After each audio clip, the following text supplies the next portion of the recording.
Hello and welcome back to the Deep Dive. Today is Wednesday, February 25, 2026. And I mean, can you believe we're already staring down the barrel of March? Yeah, it feels like the year literally just started. It really does. But today we're hitting the brakes on the usual fast-paced tech news to dig into something, well, literally grounded. We are talking about soil. That's right. But for everyone listening, don't let the topic fool you. We aren't just talking about dirt today. We are looking at this wild collision of biology, hardcore electronics, and artificial intelligence. Exactly. I have been going through this massive stack of documents you sent over. I mean, Yeah. we've got patent filings, investor pitch decks, Internal employee handbooks, too. right, strategy docs. And honestly, it feels like I'm looking at two completely different worlds just smashing into each other. It really does. On one side, you have, the oldest profession in the world. Yeah. Farming. It's intuition. It's looking at the sky, smelling the earth, manual labor. And on the other side, you have deep tech. We're talking ESP32, microcontrollers, vernacular NLP engines, instant data transfer. And the tension between those two worlds is just palpable in these documents. Hmm. One of the strategy docs highlights this massive glaring problem right up front. Currently, a farmer might wait up to 15 days. Up to 30 in some regions. Right, up to 30 days just to get a lab result back to know what nutrients their soil actually needs. Which is crazy when you think about it. By the time that report comes back, assuming it's even accurate, the sowing window might have completely closed. The rain might have come and gone. Yeah, farming is all about timing. Exactly. And the current system is just way too slow. So the company we're deep diving into today is called Soilo, and their pitch is audacious. They claim they can do that 15-day lab test in seconds, not days, seconds. It is a massive claim. So our mission today is to unpack this.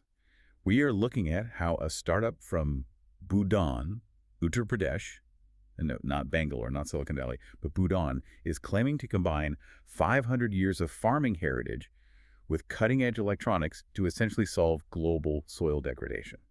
And to understand if they can actually pull this off or if it's just another pitch deck full of buzzwords, we need to look at who is building this, because the who in this story is just as interesting as the what. Let's start there at the origin story. We have two founders, Divyansh Dwivedi, the CEO, and Aditi Mishra, the COO.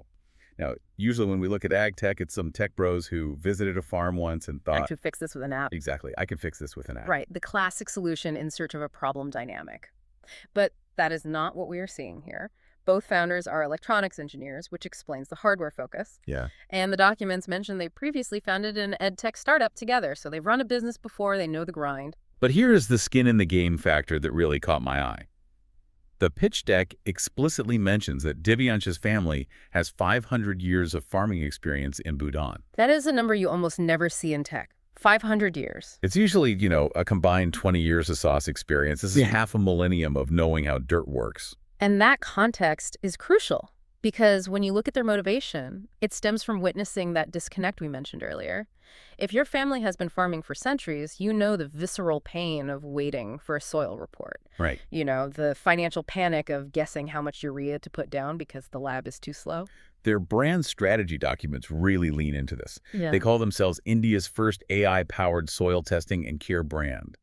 But the tagline is what sets the vibe for me. Miti Kisan, Kisan Kishan. The life of the soil, the pride of the farmer. Yeah. It connects the emotional aspect of farming with the biological reality. If the soil is dead, if the bean is gone, the farmer has no yield, no money, and ultimately no pride. It's a survival issue. Okay, so they have the story, they have the heritage, but let's be real. Heritage doesn't fix nitrogen deficiency. We need to get into the nuts and bolts. Does the tech actually exist, or is this vaporware? Let's unpack the hardware. This is where we look at the patent filings and the technical specs in the pitch deck. We are analyzing what they call the Soil Pro device. It's described as a portable, handheld 9-in-1 soil testing unit. First off, physically, this thing sounds incredibly rugged.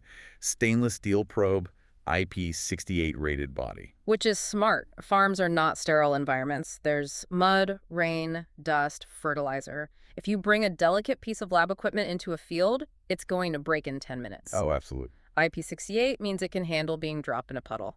And it has Type-C charging. Finally, Standardizing charging ports is such a small detail, but it shows they understand the end user. A farmer doesn't want to hunt for a proprietary cable. If you can charge your Android phone, you can charge your soil tester. but I do want to push back on something here. The whole 9-in-1 claim. Honestly, whenever I see 9-in-1 on a gadget, I think of those late-night infomercials selling a blender that also mows your lawn. Yeah. It usually means it does 9 things poorly. What is it actually measuring? That is the right skepticism to have. Usually, handheld probes are just pH meters with a fancy screen. But the patent here lists a multi-parameter sensor module that is doing some heavy lifting. Okay. It's detecting the big 3 macronutrients: nitrogen, phosphorus, and potassium. The holy trinity of fertilizer. NPK. Correct. But it goes further. It measures pH, moisture, temperature, and electrical conductivity. And then, and this is the really ambitious part, it lists organic matter and micronutrients. Like what? Things like boron, zinc, iron, magnesium, copper, molybdenum, and sulfur. Wait, pause there. Why does a farmer care about molybdenum? To you and me, that sounds like something from a chemistry final exam. It does, but to a farmer, it's money. Take zinc, for example. You can dump all the nitrogen you want on a field, but if you have a zinc deficiency, your corn is going to come out stunted with yellow stripes on the leaves. The yield drops, and you lose profit. So it's the bottleneck. Exactly, the law of the minimum. Your crop is only as good as the scarcest nutrient. Traditionally, testing for these micronutrients requires a wet lab and expensive spectroscopy. Right. Soilo claims to do this using electrochemical sensing and signal processing in a handheld stick. And the speed. The documentation states a wait time of approximately 30 seconds. That is wild. From 15 days to 30 seconds, it's instantaneous. And it's running on an ESP32 microcontroller. Okay, you dropped that term earlier. Decode that for us. The ESP32 is a chip you find in a lot of smart home devices. Smart bulbs, Wi-Fi plugs. It's incredibly cheap, very low power, but powerful enough to handle Bluetooth and Wi-Fi. So it keeps costs down. Right. Using that chip tells me they are laser focused on the price point. They aren't putting a supercomputer in there, they're putting in a reliable workhorse. Which brings us to the next layer. Because getting raw data, telling a farmer your nitrogen is at 45 milligrams per kilogram, is effectively useless if they don't know what 45 means for their specific crop of wheat. Right. This is the so what factor. The source material calls this problem data without direction. That is a great phrase, data without direction. I feel like I have that problem in my own life sometimes. We all do. But in farming, it's critical. The pitch deck highlights that farmers often get government lab reports full of numbers they don't understand, so they just ignore them and keep doing what they've always done. So how does Soilo fix that? They use what they call a vernacular NLP engine. NLP stands for natural language processing. Right. So the app doesn't just show a graph. It talks to the farmer in their local language, Hindi, regional dialects, whatever's needed, and it gives prescriptions. Prescriptions, like a doctor. Exactly. It doesn't just say low nitrogen. It says, add 50 kilograms of urea per acre, or apply lime to fix the pH, or even, hey, your soil is too salty for wheat, switch to bajra. Wow. Yeah, bajra is millet. That is a huge leap. It's like having an expert agronomist standing next to you in the field. And the docs say the app works offline. Which is critical. You don't have 5G in the middle of a field in rural UP. Okay, so we have the diagnosis, which is the device, and the prescription, the app. But here is where I started to get a little cynical. I was reading about their business model, and they have something called a closed-loop ecosystem. Ah, yes, the loop. It's a 3-step cycle. Diagnosis, prescription, remediation. Diagnosis is the device, prescription is the app. But remediation, that's where they sell you the product to fix it. They have a line called Soiler X. Right. Soiler XS for soil health, Soiler XF for fungus, and so on. Doesn't that create a massive conflict of interest? It's like a doctor diagnosing you with a headache and then immediately selling you their own brand of aspirin. Yeah. Do we trust the diagnosis if they profit from the cure? That is a very valid concern, and it's something regulators usually watch closely in healthcare. But in agriculture, this integration is actually a massive convenience play. Think about the logistics. If I tell a farmer, you need zinc, where do they go? The local shop might not have it. They might sell them a low-quality substitute. So Soilo is ensuring the quality of the fix. Exactly. By owning the cure, they ensure the farmer actually applies the right thing. And from a business perspective, it's brilliant. Hardware is a one-time sale. You buy the device once every few years. But the serums? Consumables. Serums, that is recurring revenue. If the device says buy Soiler XF because of a fungus risk, that's ongoing cash flow. It aligns the company's incentives with the farmer's problems, I suppose. If the cure works, the farmer trusts the device more. Precisely. But let's talk about the barrier to entry. All this tech, sensors, apps, serums, It sounds expensive. Usually precision agriculture is for the rich corporate farms. This was the most surprising part of the pitch deck for me. I looked up the competitors listed in their docs. Devices like Bukarikshak or Agricars cost anywhere from 35,000 rupees to over 1 lakh. That's roughly 400 to over 1,800 US dollars. That is a major investment for a small farmer who might only make a few lakhs a year. Right. Soilo's price point, 16,000 rupees, roughly $190. Wow, that is less than half the price of the cheapest competitor. And the unit economics are healthy. They state the cost of goods sold is 9,000 rupees, leaving a profit of 7,000 per device. So they aren't selling at a loss to burn cash and gain market share. They are profitable on Unit 1. That is rare for a startup. Usually they bleed money for years. But even 16,000 might be too much for a really small marginal farmer. And Soilo knows that. That's why they have the paper test model. How does that work? Think of it like the old STD or ISD phone booths we used to have, or like an Uber for soil testing. A rural entrepreneur or a shop owner buys the device. Then local farmers come to them, bring a soil sample, and pay a nominal fee around 600 rupees to get a test report. That is genius. It turns the device into a business in a box for rural youth. Exactly. It decentralizes the lab. The farmer doesn't need to own the hardware, they just need the data. Okay, so the price is right. The tech sounds plausible. But has anyone actually used this? Or is it just a prototype in a garage in Bhutan? This is where I need to talk about the Saudi Arabia connection. This was all over their achievements section. They represented India at Bhuban 2025 in Riyadh. And it wasn't just a trade show visit, right? No. They secured a partnership with the Ministry of Environment, Water, and Agriculture in Saudi Arabia. The documents mention an order for 5,000 devices. 5,000 devices. That is huge volume for a startup. It is, but think about the implication of it being Saudi Arabia. Why there? Well, it's a desert. Exactly. It is an extreme environment. The soil is sandy, high salinity, arid, incredibly difficult to farm. If you can make a soil sensor work accurately in the Saudi desert, you can make it work anywhere. It's the ultimate stress test. Precisely. If it works there, it validates the technology for difficult soil conditions globally. It proves that this isn't just a toy for fertile riverbanks in the Ganges Delta, it's a serious tool for soil reclamation. That is a powerful seal of approval. Now, I want to shift gears a bit. We've looked at the product and the market, but I dug into the employee handbook and the SOPs, standard operating procedures, to see what kind of company this is on the inside. Because you can tell a lot about a product by the culture that builds it. This gives us a peek behind the curtain. What did you find? Well, for a company dealing with dirt and hardware, their culture is surprisingly modern.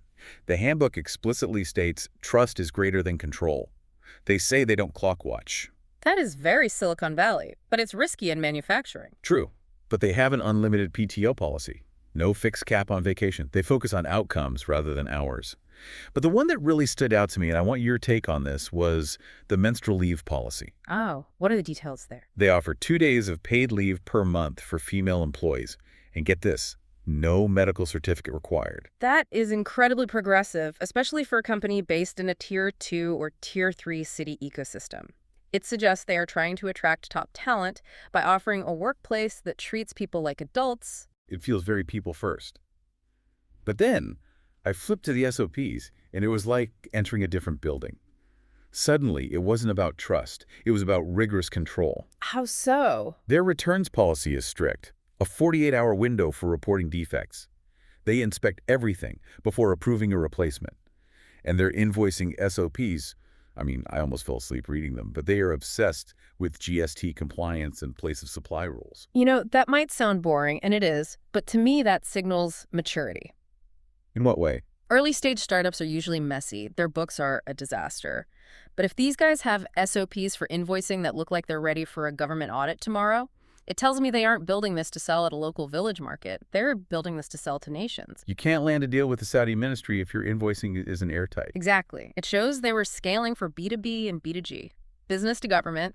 That combination of trust your employees but verify your logistics is a really powerful mix. So let's zoom out. We have the hardware, the software, the culture. Where is this all going? Because if they sell 5,000 devices to Saudi and 50,000 in India, that's a lot of sensors poking the ground every single day. This is the data moat, and this is the part that is both exciting and a little bit terrifying. The pitch deck calls it the Soil Intelligence Database. Think about how we map the world today. We have Google Maps for roads and traffic, Yeah. but do we have a live map of the world's soil nutrients? Not really. Government surveys happen maybe every few years. Exactly, and they are low resolution. Soilo wants to build a live map. Every time a farmer presses that button to test their field, that data point location, nitrogen level, pH, moisture goes into Soilo's cloud. So they aren't just a hardware company, they are a data company. They are building the world's largest database of real-time soil health. Yeah. Their 2030 vision is to ensure food security using this map. Imagine knowing a drought is affecting soil moisture in real time across an entire state before the crops even start to wilt. That is incredibly valuable data. Hedge funds would kill for that. Governments need it. And financially, they are projecting 350 crore in revenue by year 3, which is 2028. That is an ambitious trajectory. But if they control the data, it's entirely possible. So to recap, we have a startup founded by engineers with 500 years of farming heritage. They have built a rugged, affordable device that tests 9 parameters, including those tricky micronutrients, in 30 seconds. They have coupled it with an AI app that tells farmers exactly what to do, and they sell the products to fix the problems, closing the revenue loop. They have validated the tech in the deserts of Saudi Arabia, proving it can handle the worst conditions. And internally, they are balancing a progressive culture with the operational rigor needed to work with governments. It really is a fascinating case study in how ag tech is maturing. It's not just about drones flying over fields anymore. It's about putting a biochemistry lab in a farmer's pocket for the price of a cheap smartphone. And democratizing that access. That is the key. If they can keep the price at 16,000 rupees while competitors are at 1 lakh, they change the game entirely. Now, before we sign off, I want to leave you, our listeners, with a final thought to chew on. We talked about that soil intelligence database. The Google Maps of soil. Right. But think about the power dynamic there. The source material mentions data without direction is useless. Soilo is providing the direction. But if they succeed, if they successfully deploy 100,000 devices globally, they will know the health of the world's soil better than any government. That is a staggering amount of power for one private company. Exactly. What happens to global food security when one private entity holds the live data on the world's soil health? They know where the nitrogen is low before the market does. They know where the harvest will fail before the futures market does. It's a question worth asking. Data is the new oil, but in this case, data is the new soil. The new soil, I like that. Thank you for tuning in to this deep dive on Soilo. To you listening, next time you buy vegetables, take a moment to think about the data and the sensors underneath them. It's been a pleasure. See you in the next deep dive.